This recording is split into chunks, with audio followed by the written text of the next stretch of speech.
All right, buckle up, because this story is absolutely wild.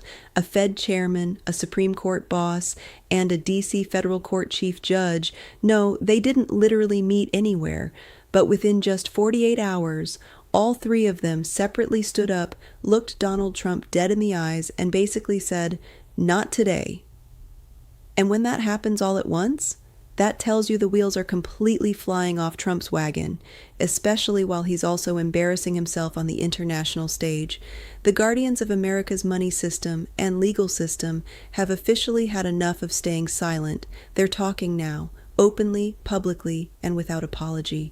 So today we're connecting three very important dots: Federal Reserve Chairman Jay Powell, Supreme Court Chief Justice John Roberts, and Washington, D.C.'s top federal judge, Jeb Boasberg. All three made enormous moves inside the same 48-hour window, and honestly, it feels like something out of a political thriller novel. Let's kick things off with Jay Powell. If there's one person Trump has attacked more than almost anyone else, it's this man. Trump went so far as to weaponize his own Justice Department to launch a criminal case against Powell. And Powell's response? He showed up to a press conference, one where he was already delivering the bad news that the Fed wouldn't cut interest rates to rescue Trump's stumbling economy, and calmly dropped the mic. "I'm staying put. Do your worst." Very composed, very professional, very unbothered. Financial markets around the world exhaled with relief when they heard it. Now, let's rewind the clock exactly 48 hours before that moment. Chief Justice John Roberts, the highest judicial authority in the entire United States, sat down for a public interview, stepped out of his formal judicial bubble, and delivered a clear and firm message to whoever needed to hear it: stop going after judges personally. It's crossing a line. It's genuinely dangerous. He kept it classy and didn't name Trump specifically, but absolutely nobody in America was confused about who he meant. And on that exact same day, same 24-hour period, a third powerful figure made his move too. Chief Judge Jeb Boasberg, who runs the D.C. federal court system, the same court that handles grand jury proceedings, contempt cases, and everything in between, he knows Trump's world from the inside. He personally oversaw the grand jury process during Trump's own criminal case in Washington. He's also been pushing to hold Trump's administration in criminal contempt over that midnight operation where 200 people got shipped to El Salvador with zero court approval.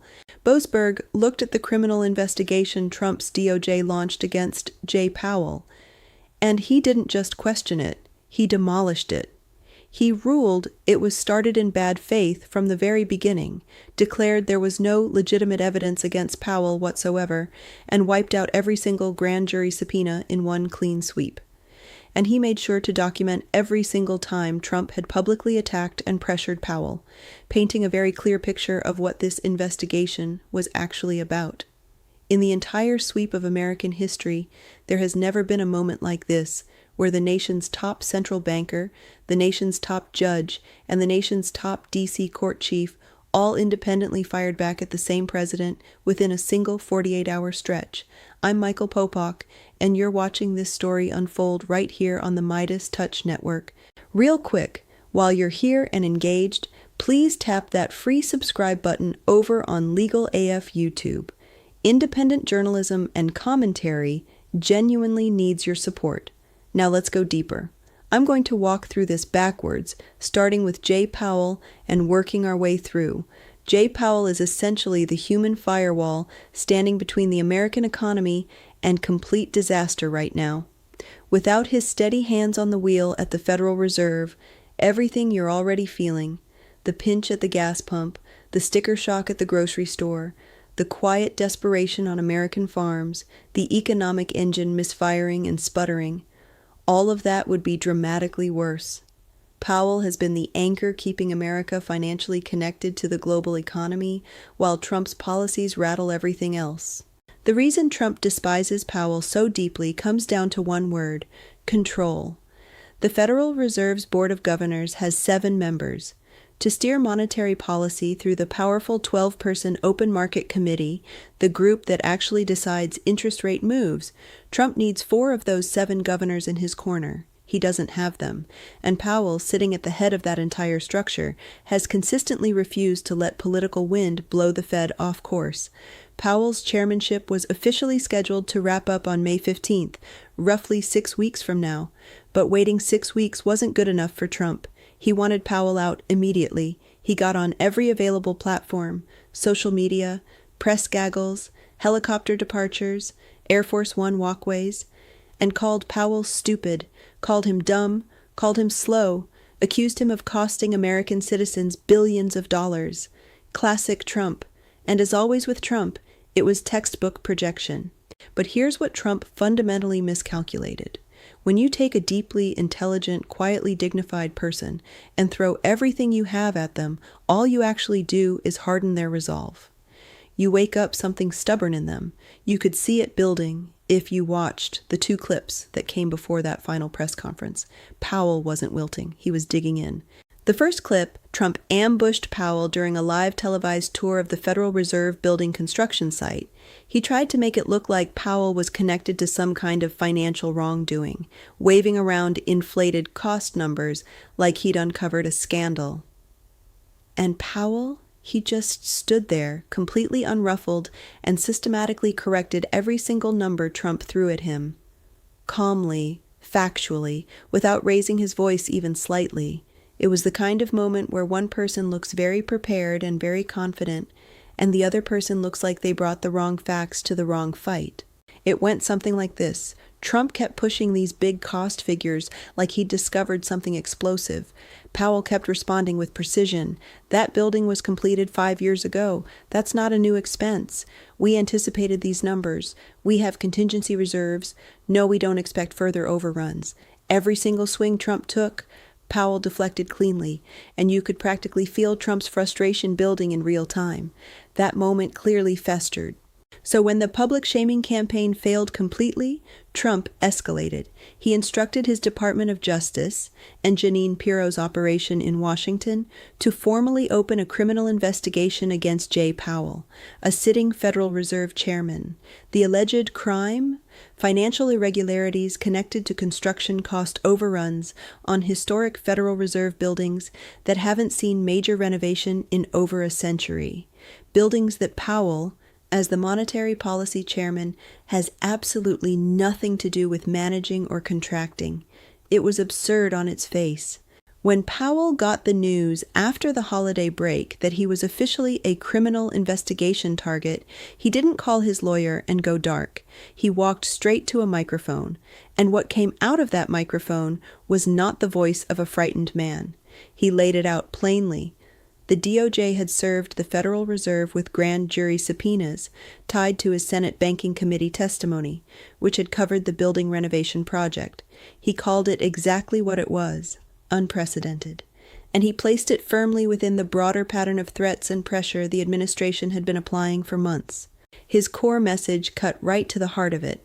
This isn't really about buildings or construction costs. This is about whether the Federal Reserve gets to set interest rates based on real economic data, or whether a sitting president gets to dictate monetary policy through fear and legal threats. He said it clearly and without flinching. Sometimes serving the public means holding your ground when powerful forces are coming for you.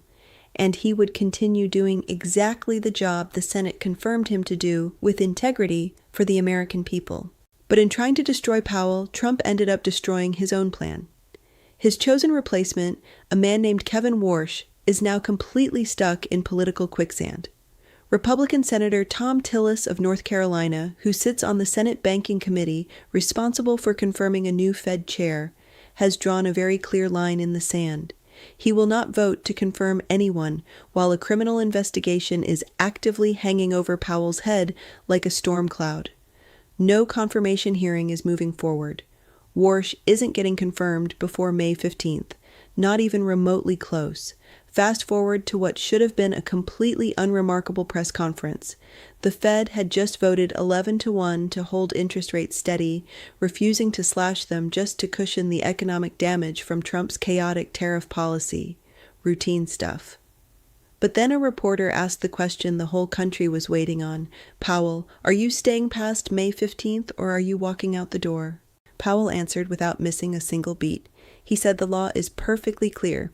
If no replacement is confirmed by the end of his term as chair, he serves in an acting capacity until confirmation happens. It's happened before. It'll happen again. That's simply how it works. And then he added the part that made everyone sit up straighter. He has zero intention of leaving the Federal Reserve Board at all until the criminal investigation against him reaches a complete, transparent, fully resolved conclusion. Once he's genuinely cleared, not halfway cleared, not quietly dropped, but truly and openly cleared, then he'll consider what's best going forward. And he'll make that decision based on what serves the institution and the people it exists to protect. There's no way that statement was improvised. It landed just one day after the Chief Justice of the Supreme Court went public with his own warning about the dangers of personally attacking judges. Roberts didn't point fingers by name. He didn't have to. The audience understood perfectly. Now, full transparency about John Roberts. He's not riding in here on a white horse. He's the same justice who authored the opinions granting Trump sweeping immunity from criminal prosecution. In a very real sense, Roberts helped build the beast that's now terrorizing the institutions he's trying to protect. He's essentially Dr. Frankenstein, now desperately searching for a way to contain his own creation. So, blind trust? No. But in this specific moment, he's pushing back, and that matters regardless of his complicated history. To fully appreciate what moved Roberts to speak publicly, you need to hear what Trump said about Neil Gorsuch and Amy Coney Barrett, two justices he personally placed on the Supreme Court after they ruled against him on tariffs. Trump said their decision was terrible. He said it was, quote, an embarrassment to their own families, his own appointees, the people who exist on that bench because of him. That apparently was the moment Roberts decided he needed to say something out loud. He sat down at Rice University for a recorded interview and addressed the attack pattern directly. He acknowledged that criticism of judicial decisions is completely normal and genuinely healthy. No judge walks around thinking they're infallible. But he identified the specific thing that crosses the line when criticism shifts from examining legal reasoning to targeting judges as individual human beings, when it becomes personal, when it becomes aimed at who they are rather than what they decided. That, Roberts said, is dangerous, genuinely, specifically dangerous. He said it plainly. Personally directed hostility toward judges has to stop. It has become part of the fabric of daily life now, and that cannot continue. A trial judge in the room thanked him for always standing behind the judiciary, and Roberts said he intended to keep doing exactly that. Now we arrive at the third figure in this historic convergence, Chief Judge Jeb Boasberg of the D.C. Federal Court. This is not a man who's new to the Trump universe. He's been in the middle of it. He oversaw the grand jury proceedings when Trump himself was a criminal defendant right there in Washington. He's been pursuing criminal contempt findings against the Trump administration for that late-night El Salvador deportation operation, 200 people removed from the country against explicit court orders with no due process in the dark of night.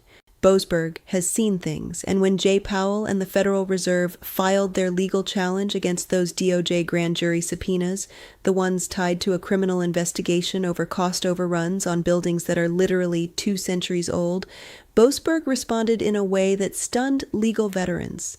People who've spent 35 years in federal courts said they couldn't remember seeing anything like it. Some suggested it might not have happened in 100 years. He ruled the entire prosecution was launched in bad faith, not questionable, not overzealous, bad faith. From the very start, he found there was no credible evidence against Powell, and he threw out every single grand jury subpoena, completely voided them. Think about the underlying premise for a second. Where is the actual evidence that Jay Powell, the chairman of a central banking institution focused on monetary policy, personally enriched himself through construction contractor billing on historic government buildings? He doesn't manage those buildings. He doesn't oversee construction timelines. He doesn't approve vendor invoices. The entire thing collapsed under the slightest honest scrutiny. That's the precise reason Powell stood at that podium and said, "I'm not going anywhere until this thing is finished, fully resolved, and completely transparent." Because walking away while under investigation would look like guilt. He needs the full public exoneration. And the deepest irony in this entire saga, if Trump had simply left Powell alone, Powell likely would have quietly stepped away in May of 2026, would have moved on to private life, no criminal case would exist, Tom Tillis wouldn't be blocking anything. Kevin Warsh would probably already be sitting in the Fed chairman's seat right now. Even without controlling the full board majority, Trump would at least have had his own person running the show at the top. He threw all of that away, and now Powell stays put through 2028, which happens to be the exact same year Trump's second term expires.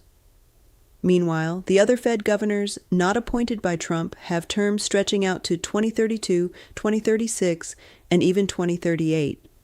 Trump will never hold majority influence over the Federal Reserve during this presidency. Possibly never, and that reality gnaws at him constantly. But pull back and look at what actually happened in those 48 hours.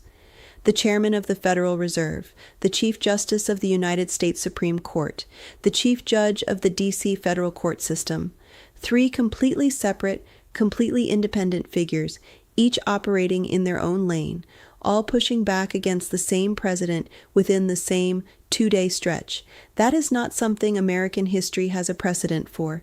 It is extraordinary, it is significant, and it is exactly the kind of story we exist to cover here at the Midas Touch Network. Thank you for spending this time with us. Go hit that free subscribe button right here and over on Legal AF YouTube too. Until the next one, this is Michael signing off. Still not getting enough Legal AF content? Neither am I, honestly, which is the whole reason we launched the Legal AF Substack.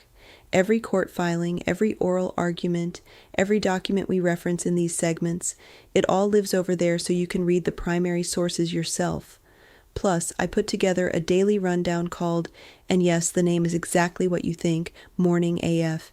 Every Legal AF contributor posts there too, original reporting, in-depth interviews, and fully ad-free versions of everything. The podcast, the hot takes, all of it. Come find us, Legal AF on Substack. Free subscribe right now. Let's go. Sonnet 4.6.